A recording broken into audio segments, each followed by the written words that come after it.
అందుకే ఒకానొకప్పుడు ఒక తెగకంతటికి రాజుగా ఉంది కొంతకాలం ఒక పెద్ద కోతి. దాన్ని తరిమేశాయి కోతులన్నీ, దానికి పదవి పోయింది. ఇద్దరు అనుచరులు మాత్రం పాపం పాతరాజు గారన్న బెంగతో ఎప్పుడూ అనుసరించి వస్తుండేవి. దానికి ప్రాణోత్క్రమణం అయిపోయే సమయం ఆసన్నమైంది. అది వచ్చి విరూపాక్ష గుహ ముందు తిరుగుతోంది. రమణ మహర్షి చూసి జాలేసి దాన్ని ఇలా రెండు చేతులతో ఎత్తి తీసుకెళ్లి ఒళ్ళో పడుకోబెట్టుకున్నారు. దానికి మెడ వాలిపోయి పళ్ళు గిటకరిస్తుంటే దాన్ని ఇటు తొడమించి బరువుకిటు తిప్పుకుంటుంటే దాని పళ్ళు ఆయన శరీరం మీద గీరుకుని మచ్చలు పడ్డాయి. అది ఆయన తొడ మీదే ప్రాణం వదిలింది. ఇది సిద్ధపురుషుడు, అందుకనే అరుణాచల పర్వతం మీద తిరిగి ఇది ఇలా శరీరం విడిచిపెట్టింది, దీనికి విభూతి అలంకారం చేసి బొట్టు పెట్టి దీన్ని తీసుకెళ్లి గొయ్యి తీసి కర్పూరం వేసి ఖననం చెయ్యండి అని ఒక సన్యాసిని ఖననం చేయించినట్టు ఖననం చేయించారు. ఒక కుక్క ఉండేది, అది దేవదాసి ఇంటికెళ్ళి పలహారం చేసేది, దేవాలయ ప్రసాదం అన్నం తినేది, దేవాలయంలో పడుకునేది. ప్రతిరోజు వచ్చి రమణ మహర్షులు ఉన్నటువంటి విరూపాక్ష గుహ ముందు నమస్కారం చేసి వెళ్ళిపోయేది.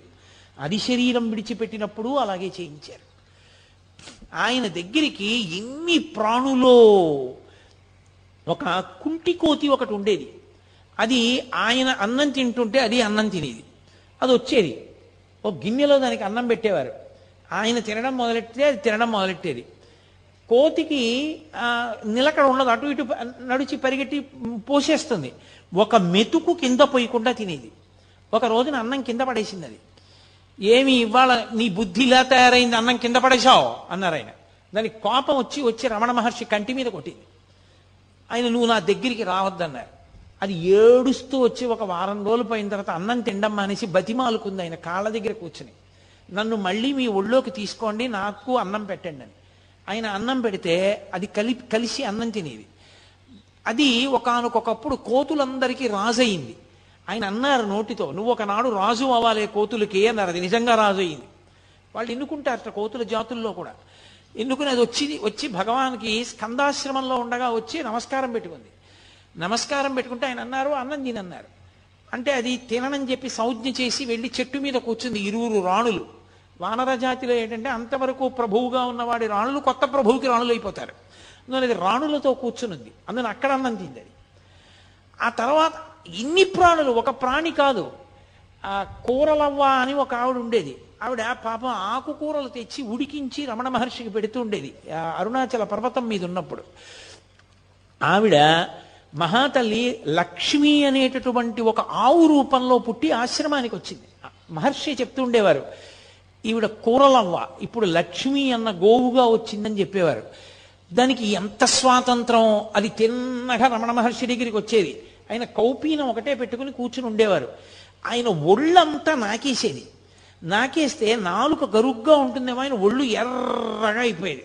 ఎర్రగా అయిపోయిన తర్వాత వెళ్ళిపోయేది.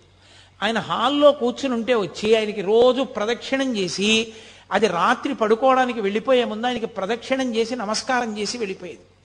గోశాల కట్టారు. గోశాల కడితే గోశాలలోకి ఆ ఆవుని పంపిస్తున్నారు. అది వెళ్ళలేదు, ఎంత తోసినా వెళ్ళలేదు. అది అందరినీ తప్పించుకుని పరిగెత్తుకుంటూ హాల్లోకి వచ్చి రమణ మహర్షి ముందు నించుంది. ఆయనకు అర్థమైంది, ఓ నేను గృహప్రవేశం చేస్తున్నాను గోశాలలోకి, మీరు లేకపోతే ఎలా రమ్మంటోందని. ఆయన లేచి వచ్చారు. ఎందుకు దాన్ని అలా ఇబ్బంది పెడతారు, అది నేను వచ్చాక గృహప్రవేశం చేస్తానంటోందన్నారు. అప్పుడు భగవానులతో కలిసి అది గృహప్రవేశం చేసింది. దానికి అంత చేరిక, ఎంతమందిలో ఉన్నా సరే అది టీవీగా నడిచి వచ్చి రమణ మహర్షి దగ్గరికి వచ్చి ఆయన్ని నాకేసి ఆయనకి ప్రదక్షిణం చేసి నమస్కారం చేసి వెళ్ళిపోయేది. ఆఖరణ దానికి ప్రాణం పోయేటప్పుడు కూడా అలాగే ఉగ్గపట్టుకుంది ప్రాణాలు. రమణ మహర్షి వెళ్ళి దగ్గర కూర్చుని ఒళ్ళో తల పెట్టుకుని, ఏమ్మా బాధగా ఉందా లక్ష్మి అని ఒళ్ళు నిమురుతుంటే ఆయన వంకే చూస్తూ ప్రాణం వదిలేసింది. ఇప్పటికీ రమణ మహర్షి ఆశ్రమంలో సమాధులుంటాయి. వెనక్కి వెళ్ళి చూస్తే అందులో ఆ లక్ష్మి గోవు అని ఆవు బొమ్మేసి సమాధి ఉంటుంది.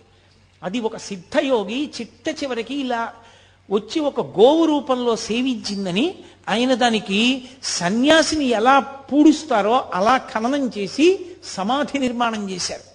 అలా ఒక కాకి ఒక గ్రద్ద పొడిస్తే వచ్చి రమణ మహర్షి దగ్గర పడిపోయింది. ఆయన దాన్ని ఒళ్ళో పెట్టుకునేవారు. అది అలా వారం రోజులు ఉండి ఆయన ఒళ్ళోనే పడుకుని ఒళ్ళోనే ఉండి ఒళ్ళోనే వదిలిపెట్టేసింది ప్రాణం. ఉడతలు పరిగెడుతూ పరిగెడుతూ ఆయన దగ్గరికి వచ్చి ఆయన ఒంటి మీద ఎక్క ఆడుకుంటూ ఉండేవి.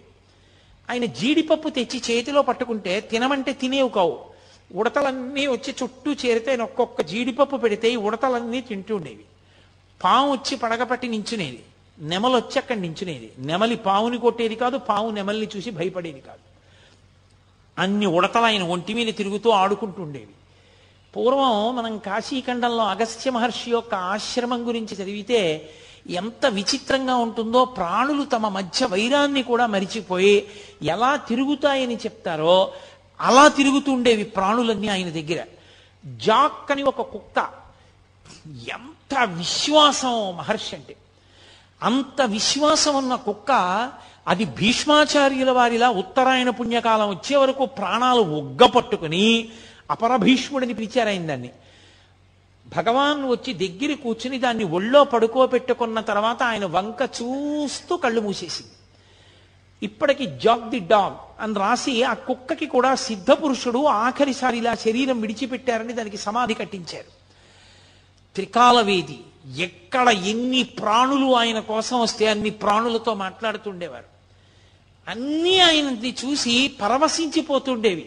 ఇన్ని ఆయన చుట్టూ చేరుతుండేవి. భగవంతుడి చుట్టూ సమస్త ప్రాణులు. If you like this video, hit the like button. For more videos, subscribe to our channel.